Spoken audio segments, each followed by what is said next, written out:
Okay, y'all, no intro for this part. This is actually an update to the update before we get into this long-awaited, well, I don't know if it's long-awaited. That's really giving myself too much.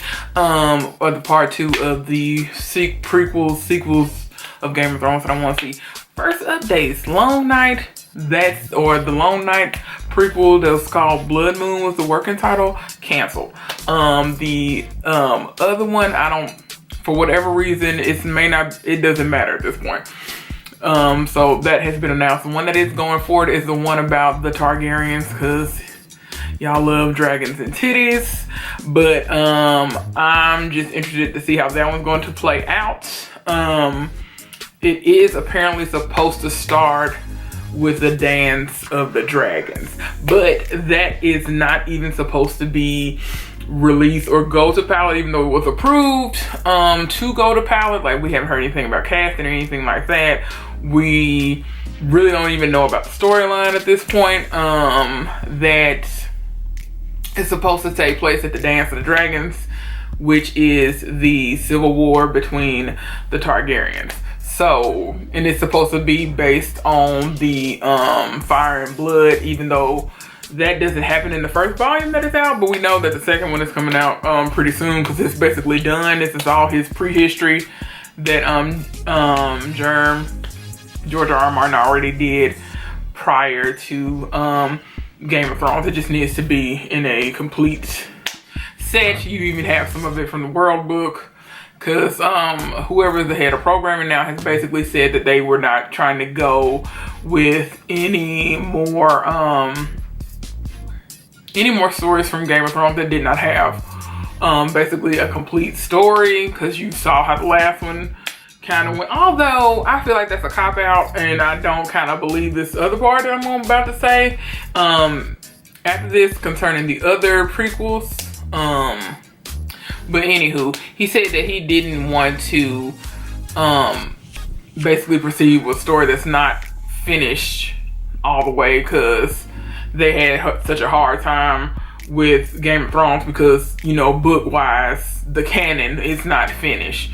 But I'm saying that that's a cop-out because assuming that, like you were saying let me back this up so y'all can see my face in my bun. Okay, so but I'm assuming that you would be hiring, you know, established writers, even though I wouldn't necessarily say Dave and Dan are established writers, but they're professional writers, or supposedly at this point in time. And that's what you do for other series that you have, so why wouldn't you do that for coming up with that?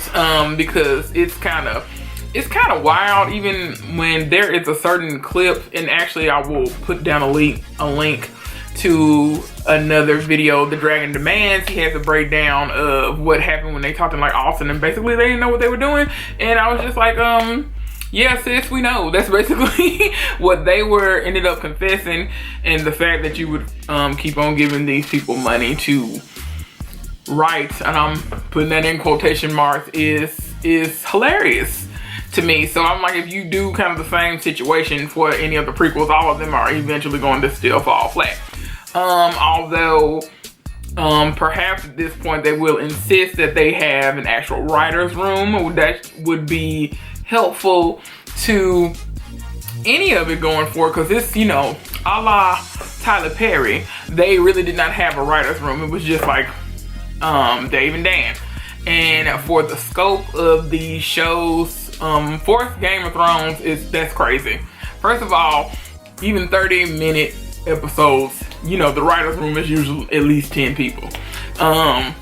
For just 30 minutes in the same room kind of situation. There's still quite a bit of people, because you have to do a whole series to order. But the fact that you were starting off with 10 episodes of something that was as epic, and I'm saying epic in the way of fantasy writing, just all these things happening at once, all these characters, and you only basically roughly had mainly 2 people writing, and occasionally 2 other people, but it was still basically your writing, and you didn't have your stories together before the season started and ended, which that's crazy.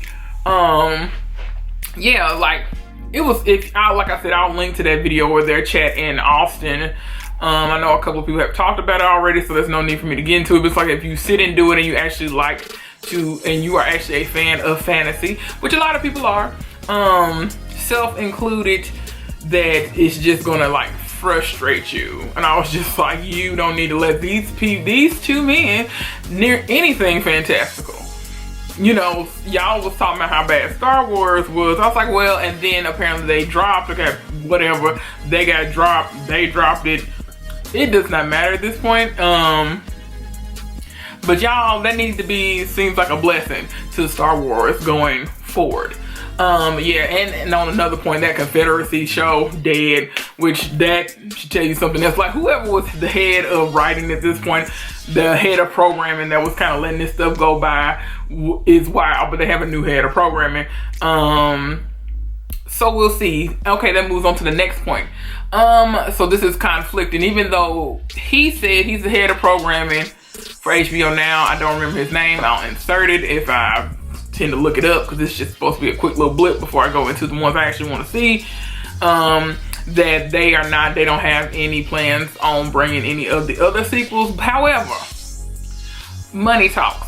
So, and I'm wondering, you know, and if another story should go forward, what does that really mean? It's like, is everything tied up with, I also wonder if all of the talks for this universe, this world, is tied up with HBO. Because, you know, you see other people's, like, you know, you know how, even though it's more centralized now, like, but like Marvel, before they were, in Disney, before Disney bought them all up, but you know how you had the Marvel stories kind of going to different, they were on different networks, they were on different, movie studios. I wonder, can that be that sort of thing? So I'm wondering just how that deal, pans out. Because if is it just a Song of Ice and Fire, or is it the whole world that they buy that up? Because it's like, if you're going, there's so much that you can do off of it. I don't see why you should limit yourself to really just one show. And it's just like, it's like, well, people are familiar with Target. I was like, but they are, but they are not. It's like, you're not familiar with the Targaryens, you're familiar with Daenerys. As far as the overall cult of Game of Thrones, which, you know, which that let me know, like, the House of the Dragon is not, which that title is bonkers. I wish they would just name it like Fire and Blood. Just name it after the book and keep it moving. Like, that sounds better than House of the Dragon to me. But yeah, they're saying they had no plans for it. But apparently the guy who works, who made up basically the languages for on screen, he's done it for other productions besides Game of Thrones. But anytime that they needed a made up language, he's your guy. I think his name is Dan or David Patterson. But he has already started working on more Valyrian, because they were having a Valyrian prequel that's supposed to come up before the doom of Valaryia. Valaryia it's basically where the Targaryens are from. They're the biggest slavehold city. They had, you know, they were the dragon riders. And then whatever happened, I'm guessing a volcano, some kind of magical whatever, whatnot, they blew up and Valeria's no more. And they say, you know, if you sail near there, they tell people to not sail around there. It's like the Bermuda Triangle. People don't come back. Except in the books, apparently, I want to say Euron, who, you know, the great droids are pirates pretty much, that he did sail over there and made it back. And his character is so much cooler in the book. Like, he's scary. It's just, but we're not gonna get into that. But yeah, I am talking too much for this. This is going to be a long video because I'm putting it right in front of the one where I pick up on the prequels that I want to see, that I have not necessarily gone to pilot. And I do bring up the Valyrian one. Some of the things that I heard from it is pretty interesting. So yeah, and we'll get back into that right about now. Right, and we back. I'm saying that like I'm assuming that you watched the first video where I talked about, this is about five Game of Thrones prequels. I told you about the two that are already in the works. One has actually gone to pilot, the other one is currently being worked on. George R.R. Martin is a consultant on both of those. So, and that was called, the first one that has gone to pilot is about the Long Nights, the White Walkers, House Stark, maybe the introduction of House Lannister, or the forming of them, and it's supposed to be about the Long Night, and the working title is Blood Moon. The second one that we know is in the work is going to be based on George R.R. Martin's book that came out this year or 2018. So, cause yeah, 2018. No, man, I think it came out this year. But anyway, it was very soon, either the end of 2018 or the beginning of 2019 of this year. Excuse me. It's about it's based on the book Fire and Blood, which is, I think it's going to be 2 volumes. It's about the Targaryen history up until our current story. So I don't know if we'll actually get all of, I don't know if we'll go through all of like the Mad King's reign, because the full scope of his reign is pretty much seen in the World book. So I don't know if we're actually going to get that in the other book either.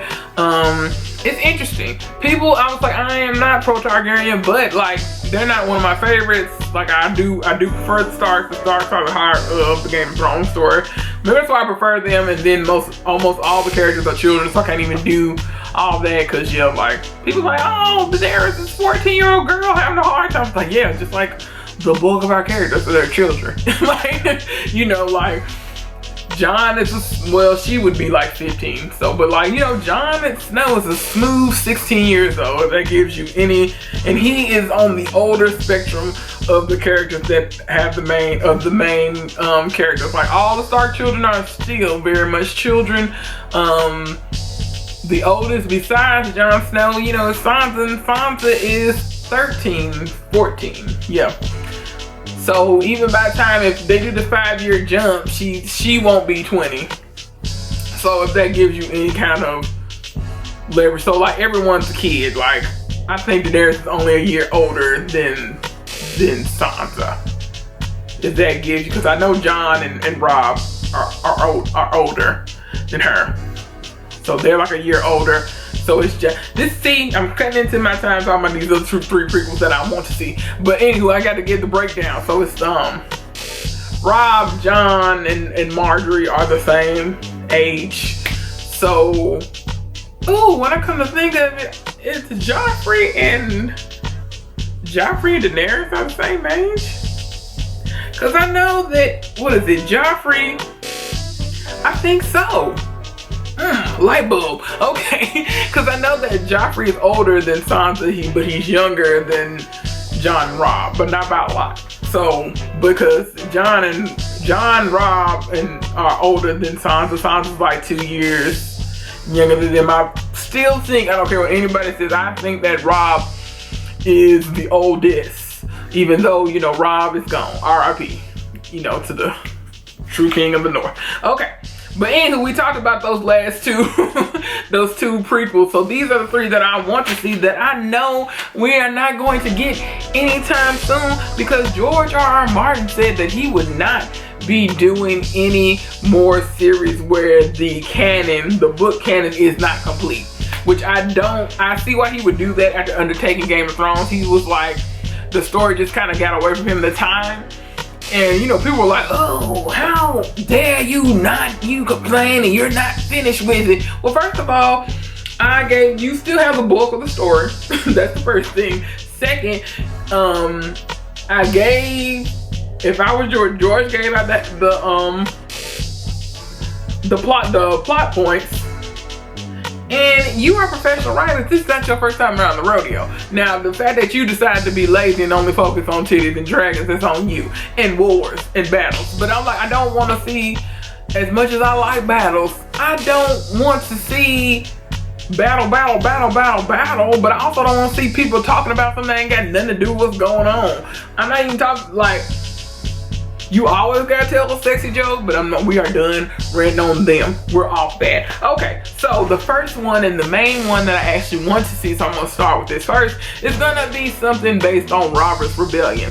So, Ideally though, this would actually not start at Robert's Rebellion. Robert's Rebellion actually needs to be like the last season, because we kind of know what went down with that. But I think in my ideal world, the setup would be actually starting at the War of the NinePenny Kings, because this is the point where all of the, I would say, the parents that we see now, like your Neds and your Hosters, your Hoster Tully, your nope, your Ned, your Catelyn's, your Jaime, and your Cersei. So the parents at this point, you see their parents. So you actually, because a lot of the entwining of these families start at the daddies, right here, and they all meet up at the War of the NinePenny Kings. And during the War of the NinePenny Kings, there was, you know, 9 Penny Kings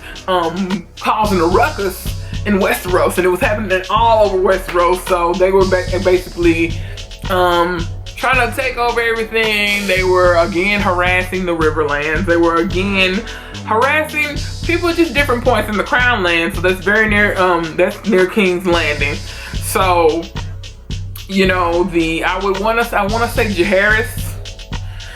I will correct it if it's not. It's either Jaehaerys or Aerys. Aerys is the Mad King. So either one of them two. I'm leaning more towards Jaehaerys, who's their daddy, who is the Mad King's daddy.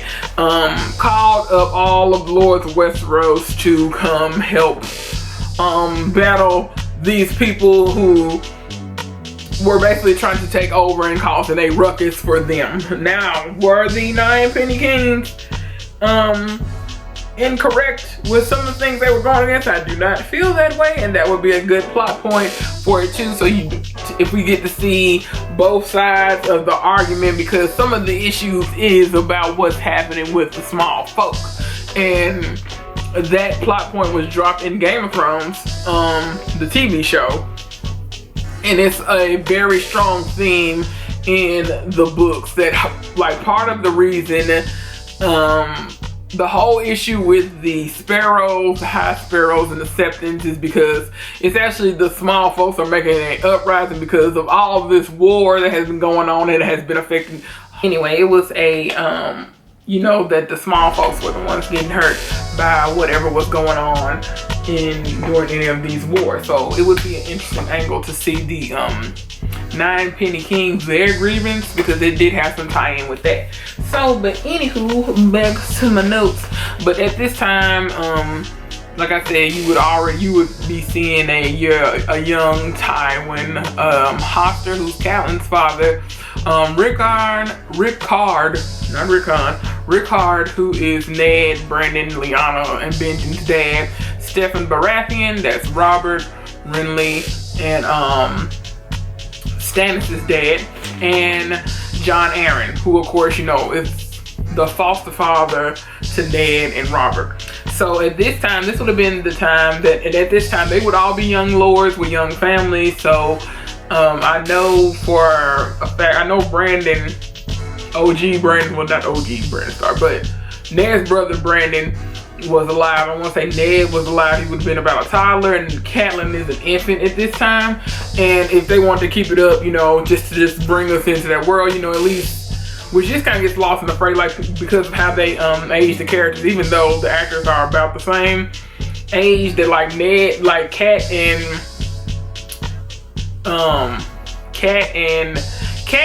is about a year older than Cersei and Jaime. So maybe, like, if you were even gonna do it to bring it in, like, maybe Cersei and Jaime are in utero, you know.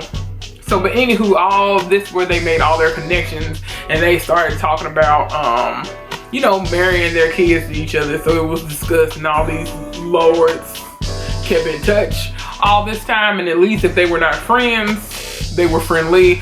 It is suggested when you read into the history books that, like, Tywin, King Aerys, and Mad King, who's Mad King again, and Stephen Baratheon, they were all friends because they were at court together. This is so, like, let this take place before he goes mad. So throughout the seasons, we do see him descend to that we would, you know, we would get the Summer Hall incident, we would get the issue with Duncan Dale, which that's what is supposed to be the final straw to the Mad Kings, which sent him into madness. We would also see the breakdown of him and Tywin's relationship. So it would be interesting, because I don't like, Tywin is still very much a villain, even though people hype him up. Like, he's a horrible person. To me, somebody made a good parallel. They were like, actually, you know, people kind of look past this, but Tywin is like Joffrey. The only thing that's different is that Joffrey is a child, so he has not he wouldn't have any of the same kind of impulse control that Tywin has. But like, if you look at some of the actions, so there's nothing to really excuse him for what he does. We can't even be like, it's just war. So if it was just war, you didn't just keep it war. Like, you did things that went against, you know, the laws of land, the laws of what is good and decent. So yeah, that. But we would also get a Dorne. That would, I think that would be good. So we do, and we could get that connection between Oberyn and Elya's mother, who is, you know, she's the princess of Dorne. So she's ruling Dorne in her own right. Like, they get their power through, in this particular line of the Martells, through Mama Martell. So she's the one, like, we don't know who their dad is. We don't know if, the way they framed it in the show, it was like their dad was the Prince of Dorne. Like, no, we don't know who his dad is. We don't know a mother's name, which is another issue going back to racist things in the Game of Thrones world. Like, we know every other random woman, even to just be like she died, but we don't know the one lady who was in charge and like in her own right by the time all of this went down. And you know, her daughter is murdered and brutally murdered, tragically and brutally murdered at the end of this thing. So we, or at least, you know, we would get some kind of insight to Rhaegar and Elya's relationship. But the point I brought them up for is that the Princess of Dorne, who does not have a name, people think it's something like either Arianne or Letitia, something like that. Something that, because of the way that Oberyn names his girls, like they're all named after somebody in his family. Dorina, which she has his kind of youngest two, are all are Dorina and Lorenza. So he's thinking that maybe, and Dorina's named after Doran, and so they're thinking that like maybe their mother's name is Lorenza if they're doing the same train of thought, and or Arianne, or some derivative of Arianne or Ariana, something like that, because that is the main, which it's a good thing because of the way they treated Dorne, that we never meet her. We don't ever meet Arianne Martell, but she again is the heir to the throne in her own right. She's Doran's oldest child. She has two younger brothers. So, and she's currently swept up in basically, I hope it does not end tragically for her, because it's just another brown person, which I have always said, I don't think that the Martells are black, but they do have black family members, and they are clearly people of color from the way that you're describing them in the text and from what you have seen on the show. It is like the random land of the Browns in Westeros. And they also had that history of not being, well, you know, that they weren't actually conquered by Aegon, like we talked about in the you know, second prequel that's going to that. So I do actually want to see that, that the only way that they got Dorne into the fold is that the Targaryens had to marry into Dorne. So that goes with Mariah marrying to one of the, Mariah Martell married one of the Targaryen kings. They had an issue with her because she's Dornish. Then we see the first Daenerys, she marries Marin Martell, and they made the water gardens that helped cool off all the children of Dorne, regardless of their class. So we see that. And then of course, you know, the last one that you see is between Elya and Rhaegar and how that turned out. So that's why I think that would be cool. But I say all that to say that that Joanna Lannister and the Princess Adorn were ladies in waiting. I mean, maybe before she became the Princess Adorn, at least during the time of the NinePenny King. She's older than Joanna, but she has children. Well, yeah, she's older because all her children are older than her. Than Cersei and Jaime. So that would also be a cook, but they clearly stayed friends, and they were trying to arrange for Cersei and Jaime or to marry one of them, marry Elia or Oberyn, which I actually think, given Cersei's personality and some her internalized misogyny and all that kind of thing that she got going on, it wouldn't have actually been a bad idea for her to marry Oberyn, because I think one, he could have I don't handle her sound so sexist, but she is basically, which it never gets brought out in the show, but part of the issue is just how she's been treated her whole life, and part of the complexity of what she doesn't understand is that, how they basically go from being equal, like her and Jaime, and then she has to go and do other things. No one takes her seriously because she's a woman, she's a girl. Or, and even if we talk about progenitor laws, Cersei is the oldest, like, period, and which maybe, if she would have been thinking beyond hating women, one thing she could have decreed, because it also would have set up Marcella to be the next person to take over, which Marcella is alive in the book, even though she's scarred, but she's clearly more capable than any of her brothers. So Marcella's a smart girl. I hope she does not die, even though I think all of their children are going to die. If we're going to go based off prophecy, even though she's fine and Dorne, she got hurt when the Sand snakes, Oberyn's daughters, and Arianne tried to basically crown her queen, because the dad Doran was not letting Arianne into his plans for vengeance against the Lannisters. But they truly did not. It wasn't like in the show. They truly were not trying to come hurt Marcella. It wasn't like that. So, and Arianne is also upset because she thinks that her father is trying to do like the rest of the kingdom and take away her rights because she's a woman, and elevate her brother Quentin above her, which that's not the case. Actually, his plan is to make her the queen of the Seven Kingdoms.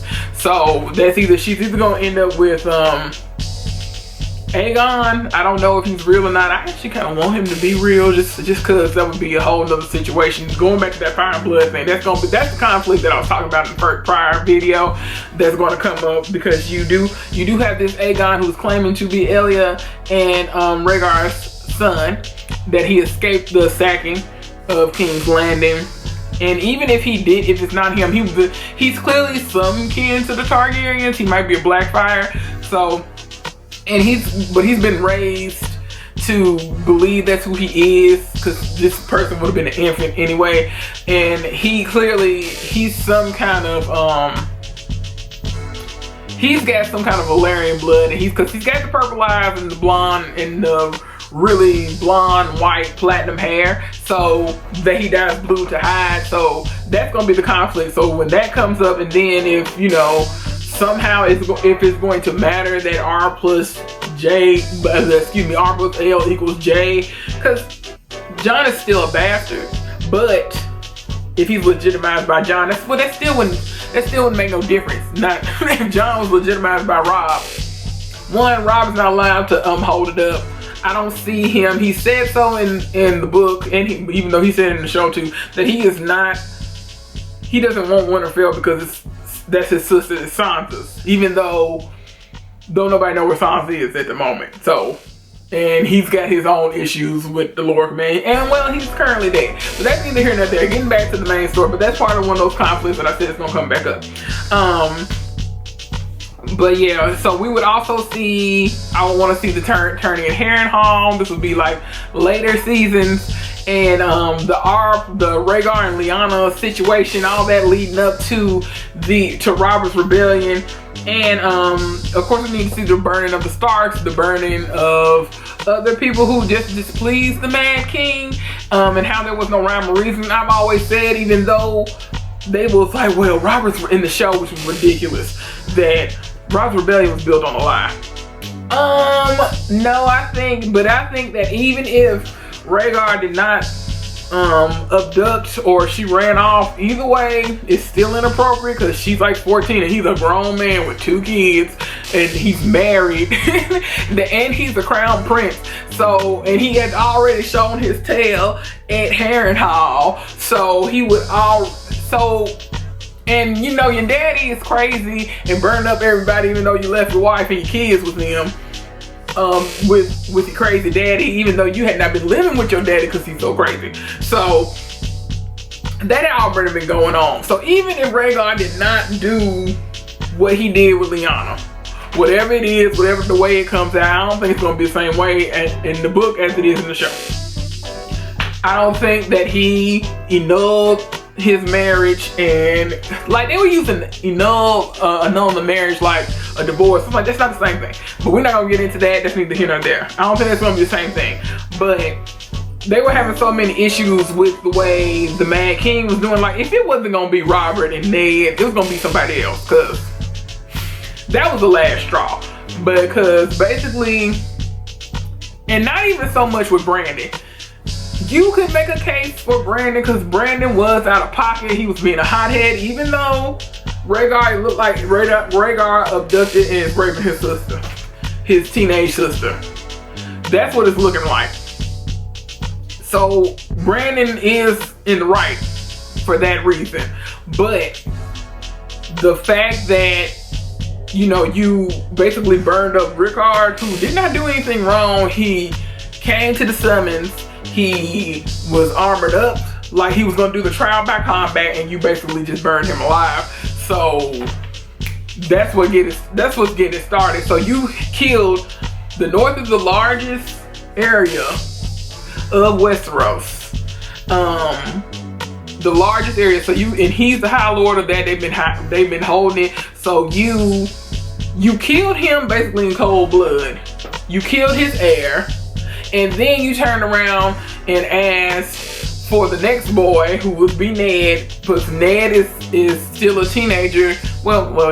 Yeah, Ned is still a teenager, and older teen. He's like 18, going into 19, because yeah, he's about 18, 19 by the time Rob was born. So and he's with Jon Arryn, so he's not even been in Winterfell, like living proper in Winterfell for years, because he's been fostered out. And you call for his head and Robert is your cousin. And Robert, like, neither, regardless of what you think of Ned and Robert at this time, they didn't have nothing to do with what was going on over there. So, you know, of course Robert needs to be offended, because that's not only, like, that's your cousin, first of all, and like, his dad was supposed to be like your bestie, like Ares, Tywin, and Stefan with the crew. You know, that's your bestie, and you turn around and not only that, but Stefan and Ares are like first cousins. So you basically, that is a main point that gets dropped and people overlook it, especially when we talk about kinslaying, and you know, where the family needs to stick together, but you doing him like that. And not only that, like, Stefan dies trying to do a service for Ares.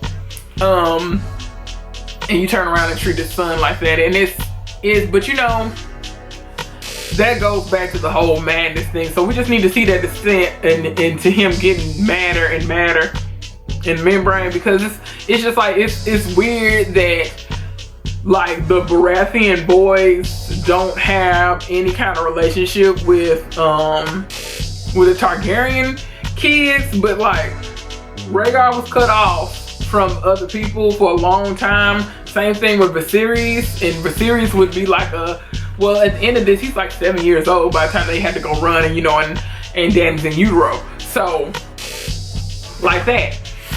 So if we look at it like that, we need to see that descent. That would be a good lead up, and then we go through the motions of Robert's rebellion. But it would have happened eventually, because like, you asked for their heads and they had nothing wrong with it. And I'm not I'm not convinced that even if all this would kept on going, that I'm surprised that he wasn't like, you know, we'll go kill Benjen too. And Benjen's like, what, 12 at this point in time? If he's that old, because Liana's like 14. So you killing up these kids that ain't got nothing to do with this, because they were not actively seeking to rebel, but you have done this and you have been pissing off everybody this whole time. So, and of course you have been pissing off Tywin, because basically the Mad King was jealous of Tywin because Tywin was doing his job. He and everybody was like, you know, Tywin need to be the king, even though Tywin clearly does not want to be. He has realized that the power is behind the throne, not necessarily on the throne. So just that kind of breakdown would be interesting, and maybe the final shot needs to end with, like, you know, teenage Jaime Lannister, the King's Guard, that sitting on the throne. That needs to be like the last shot, and boom, that's the end of the series. And you know, I am also a proponent for a series that you know that you only have X amount of seasons. Like, it's okay to just have, we know there are 4 seasons going in, we know it's just, that's just it, and we don't go past that. You do your story, boom, boom, and keep it pushing. So with that, I say that maybe that would be cheaper, because you do have battles, but that's still people, and you can, but it wouldn't be as CGI and intensive as the other things that I mentioned, because you have moved beyond dragons. Like, all the dragons at this point are dead. The direwolves don't make an appearance. We're not up in the north like that. We're not up in the north, because I am convinced that in the north, those certain things never died off. Like what we see, what the wildlings and stuff are running from. Like, I'm convinced, like, the direwolves, the dire spiders, the giants, the, you know, all the shadow cats, all that didn't die off in the north, and it's always been an issue for them. But we're mainly talking about, you know, the other side of the wall, Winterfell and south. Well, no, wherever the Umbers live, because they live the closest to the wall in south. So that is what but I know we're not gonna get it, because George is like, he's gonna clear it up all in Game of Thrones. There's no reason to revisit it, but I'm just saying, that's what I want to see. That's like my number one. Second, I want to see the Duncan Egg. It takes place about, I know I said that the Dance of Dragons was 100 years before, but it's closer to 200 and 100. It's about 100 years before our Game of Thrones legends, and it's about, you know, the legendary knight, Sir Duncan the Tall, and Aegon the Fifth, known as Aegon the Unlikely, because at the time that this starts, he ends up being a squire for Duncan, and Duncan's like 17, Aegon's like 11, but he's the Unlikely because he eventually becomes king, since we know he has a title at this point of one of the many Aegons of the Targaryens, but he's unlikely because he has older siblings and everything is going fine. There is not a civil war going on between the Targaryens at this time, but there's still tension. So we do still have there's still Blackfires going about. We do see Brendan Rivers, who that's the current 3-eyed raven. He's got a tree. If you want to insert, but he's a Targaryen bastard as well. We basically see the grandparents of the patriarchs, like most namely it would be like Tywin's grandparents. You do see them, like Rowan Weber, who I think she would be cool because she is the head of the house in her own right. She's called the Red Widow. She's young, she's pretty beautiful, she's short, she's like 23, and by the end of her story, what we get from is she has been married 5 times, her 5th husband being Gerald Lannister, who is who, even when we read about her, because she's having a land dispute with somebody else, but basically I can't remember if it's her or the other guy who redirected the river because there's a drought going on, so that caused an issue. And she's currently unmarried. Gerald Lannister is kind of courting her, but he's not going to be her husband until later on, because again, like I said, he's her 5th husband, and she's called the Red Widow because she's very young and all her husbands have died at this point, even though she dies, disappears, or whatever, drops out of history before Gerald, because Gerald is still alive when Tywin is born. Tywin bites him. Yeah, so we know that Dunk and Egg in this upcoming book, because George has mentioned it, if we ever get it, but he needs to finish Game of Thrones first. I will just say that he needs to focus on the Winds of Winter. I'm not one of the people trying to press you, but press him. But of the stories you're writing, let that go ahead. He was like, Fire and Blood just happened because he just happened to have a bunch of information. He was like, it was already sitting there, it was already written up, so boom. And I don't think the Targaryens are going to be a house, at least the way that you think that they are. Or like the way we see House Stark, or even House Lannister, because I don't think House Lannister is going to die per se. I think that maybe all Tywin's children are going to die, including Tyrion, and it's just not going to look the way that we think it is. I think the same fate is going to happen with the Targaryens, because even if Jon becomes the head of that house somehow, if that part is different, it's not going to be the same Targaryens the way that we are used to, because, you know, for him being all that, like, Jon's a Stark, you know. So that'll be interesting. Or if it all goes on to the other Aegon, or Aegon, because there's no way that Jon's name is Aegon. It's way on in the book. First of all, that's crappy, because you got this other baby named Aegon. So you name all your sons Aegon, Rhaegar. I know you trash, but come on. But anywho, we're in Winterfell, and then at this time, in the next story, there's supposed to be a succession crisis. Basically there's a lot of widows, or at least widows, bastard sons, and like the heir that's like straight up heir is like a little kid. He's a little kid. That's all it is to it. So that's an issue. And I think it's setting up, because that's kind of mirroring what we're going on now as far as House Stark. They're going to have a succession crisis, because unlike in the show, Bran and Rickon are still alive. I think Davos is going to find Rickon, and they're going to bring him back, and he has the backing of the House Mandalays, who are one of their vassal houses. And that's the richest house in the north. They're the one that has a city proper. But they are, you know, Stark men down, you know, because Stark's always, you know, stood for them, so they stand for them. All right, so with them, it's going to be an issue, because Bran and Rickon are alive. Jon was supposedly legitimized in Rob's will, and at some time, even though it may not be the same circumstances, I think that Sansa will come with the Knights of the Vale, and it's going to be a mess. So, because all of them, they do have a claim. They will, even if we do a time jump, they will be older, even though they will still technically all be kids, but not kids the way we are. Like, it's like, oh, you a man grown, you 14. I'm like, no, just no. 14 with a bunch of people you don't know, because you gotta remember that a lot of their household is, or the people that they know are either dead or dispersed. So that's going to be interesting, and with all of the Starks that are different journeys, they are picking up between their vassals and just people that they meet, because of the way that they were raised, they are inspiring loyalty everywhere they go. So you have the thing to be like different factions supporting different Starks, because, you know. So that's going to be a mess. There's something similar going on in the Dunk and Eggs, and that's going to be the She-Wolves of Winterfell, because basically it's going to be women driving it, which I think that would be another strong point, because what we don't know, again, it's like the current, that is never said in the show, the current line of Stark that we know, they inherited their house from the maternal line, not the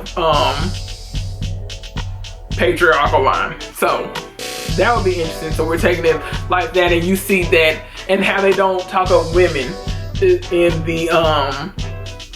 these histories. So there's just a sidebar like, oh, that's so-and-so's mom. So it is interesting that that is actually who leads this, like, which seems like super macho and masculine seeming sort of house, is actually a woman. And the same thing, again, I'll bring it up, it's probably gonna be mirrored, like if Sansa becomes queen, or at least, even if she's not queen like that, or she's like one of the different factions of Stark, she will still be, and same thing with Arya, if they are still gonna be called Stark, that the faction will, or some derivative of Stark, would be through the maternal line, whereas the current one, like if Rickon and Bran go on to have their own kids, you know, which that really is what needs to happen, considering that they're kind of dying. People are trying to actively kill them right now. Like, all of them need to, if they're gonna, you know, keep it up, and we know that the family is all that matters, which is probably what they would do, but again, they're all kids, they're all children, specifically Rickon and Bran, that, you know, just buckle down and have their own children and carry out the Stark line for 8,000 more years. Okay, but we're not getting that, because again, it is incomplete. We're not gonna get Duncan there, and just Duncan there, he just travels around, so you see all of Westeros. So I think the thing that's also interesting is that we see like a child Walder Frey. Walder Frey is old, y'all, and he's still a jerk. Like, he's a terrible little boy. And finally, this is the most one that's not as cohesive as the other ones, because it doesn't have a particular, it doesn't have a specific written base yet. So this is just an idea. I would like to see something that's based in Essos or Sotheros, with the genesis of all the magic that we know in the world.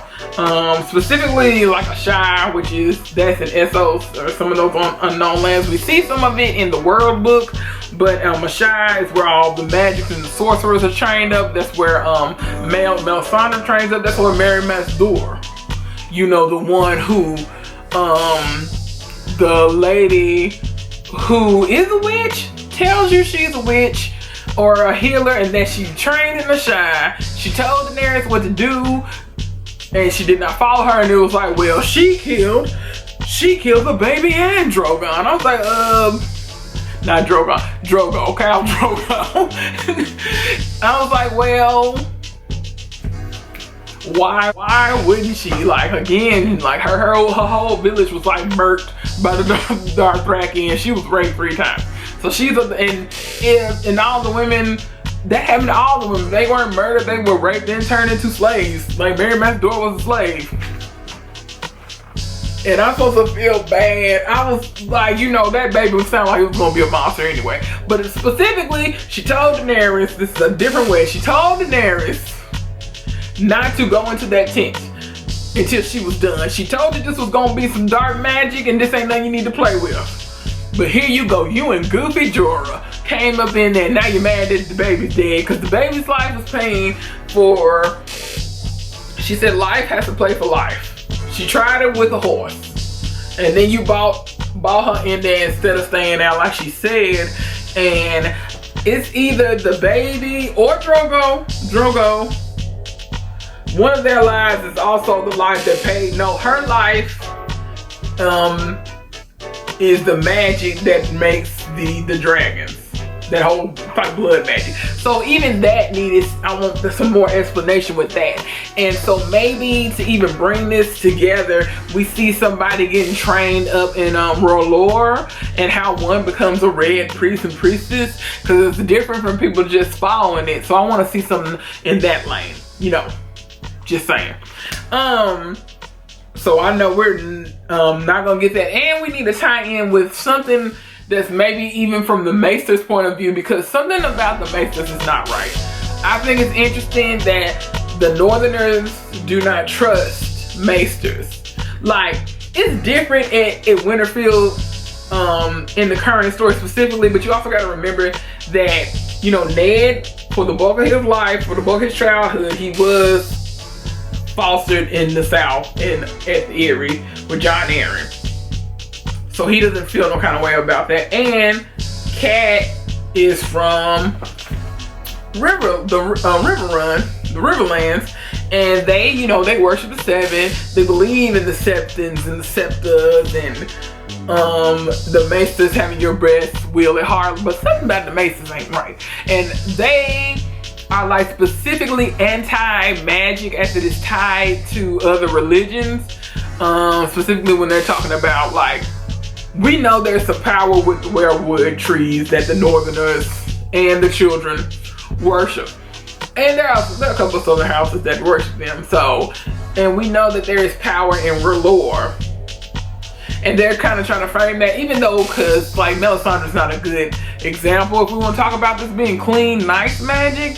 So, but I have always thought, this is me again, tinfoil hat on. I don't want to get too tinfoily. That I don't think she's necessarily interpreting everything correctly, but I think she is hearing actual voices in the fire. So I don't think she's lying. And also she hasn't, Stannis has not sacrificed Shireen, but there has been sacrifices of people to the fires of R'hllor throughout the series. But they'll also go back into like Mary Masdor, her being burnt to death is part of the magic that helps the dragons be born. Even though she was part of the thing is why she was not completely helping Drogo, besides what they did to her village, is that she sees in the flames or whatever that you know, that is going to be the stallion that mounts the world and terrorizes the world. So why would she want that? So it's ironic that like her death helps bring, you know, because actually the stallion who terrorizes the world is actually gonna be Daenerys, and it's gonna be through her dragons. So that is interesting. So I just want to see, but that's just the nerd kind of fantasy genre loving part of me. I really want to see that specifically. So something about that magic. And I could also talk about how I don't think this one has went to pilot, or that it's actually being used as part of the Targaryen pilot that's supposed to be coming up. That the Targaryen pilot, that the part of the Targaryen pilot is coming, that was coming up, that you know that they're from Olde Valaryia. So the Valyrians were dragon lords, period. So they worship R'hllor and other kind of, there was all kind of sorcerers and, you know, all that kind of magic. So part of the freehold, I thought that maybe some of that might have been tied into the Fire and Blood prequel that's supposed to be coming. So maybe they will. If we just get like a background story, but it's not gonna be the focus. I would like some of the focus to be on the magical, mystical. Now that might be too nerdy for HBO, but like, come on, it's a fantasy. And like, the only thing I'm tired of people in fantasy that seem to resent that it's fantasy. Like sometimes, again, sometimes the answer to the question is just magic, and that's fine, and you need to be cool with it because magic it's fun, it's cool. And also, that might have got, the Valyrian thing might have got shot down because now they're trying to be more politically correct, because people have always brought up how white Game of Thrones is versus the book. The book is browner, and they didn't do anything to improve on the racist tropes that were in there. Like, we don't know any of the Dothraki, like after season 2. We don't know anybody. We don't know any of the Unsullied besides Grey Worm. We don't know anything about Missandei. So that's what always, you know, like people don't like to address, even though, you know, the white supremacy hive. That's why they like Daenerys, because, you know, the Targaryens, pure blood and all that kind of stuff. And then they got, you know, white blonde hair and purple blue eyes. Come on now, y'all. She just has a racist storyline. Like the background, everything is racist. It's not like a new Inception and everything's on the back. So brown people, we don't actually see anybody else's. We never get like, and we're never going to, I don't think, we don't get a Dothraki viewpoint. We don't get an Unsullied. We don't get anybody from the Marines and the Yunkai and all that kind of stuff. We don't get any of that. So it's very white saviory and very, you know, and this is not exaggeration because I've seen it and it is so creepy and I hate it. But you know, when you make this kind of story and make this kind of characters, this kind of pure blood situation, that, you know, that brings out, you know, the Aryan enthusiast. So I'm not surprised about that, but that's the part that I don't enjoy about the fandom, but it's there. So if we're gonna spin on, I don't want them to turn around and be like, well, we're gonna make some of the Valaryans black. It's like, well, you've already kind of established that they're white, so you just have to straighten it up. So maybe what you could clean it up, if you were going to do, if that's even going to be a plot point, is maybe bring in Bravos, because unlike in the show, Bravos is founded by former slaves. They do not participate in the slave trade and are doing everything in their power to stop it. They know that that's what's happening where Daenerys is, and that's what makes them hold on so tight to their money. You know, the Bravos, the Bank of Bravos can decide how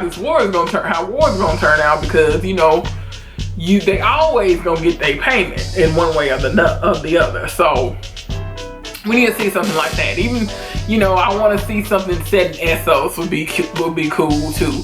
Just, there's a bunch of stories, and honestly, this can go on forever. People are like, well, then won't you get burnt out? I was like, it doesn't need to be the same story. It's just like, how many movies and how many television shows have we seen set in New York City?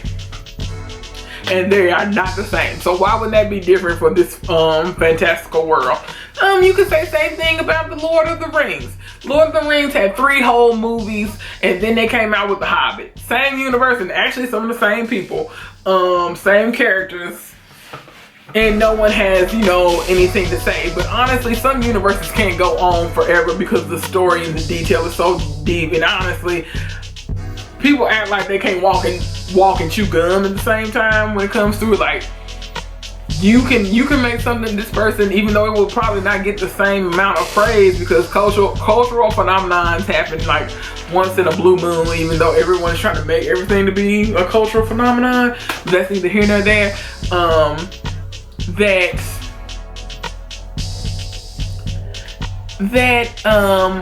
It may not be as critically acclaimed, but you can make something better than Game of Thrones. All right. Well, I'm doing too much. I hear that my friend is here, so I gotta bounce.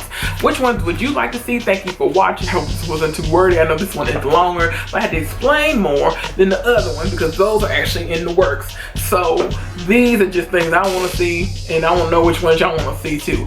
And people talking about it ain't gonna be another Game of Thrones. Give it like 10 years. We still here. Everything's still kicking. Game of Thrones can be rewritten like they do everything else. And maybe by then we will get all of the books and we will be finished. All right, you guys have a good, blessed rest of the day. Remember that Nessie loves you. Bye.